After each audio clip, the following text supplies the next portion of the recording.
शेष होती भारत और पाकिस्तान महामुकाबला टी20 विश्वकप हाई भोल्टेज मैच जी रोमांचक था सस्पेंस भी थिला।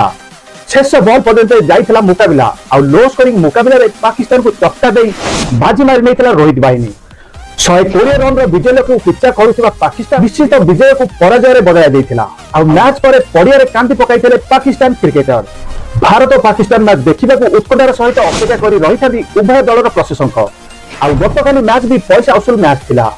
टी20 वर्ल्ड कप 19तम मैच रे भारत सह पाकिस्तान रो कड़ा मुकाबला होइथिला।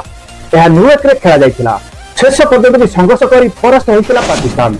आ मैच पर पड़िया भितर कांदी पकाइथिले पाकिस्तान रो द्रुततम बॉलर नसीम शाह। निश्चित विजय जेतेबेले पराजय जाए तो नहींगला लुह चापी रखी पार्लेनी नसीम।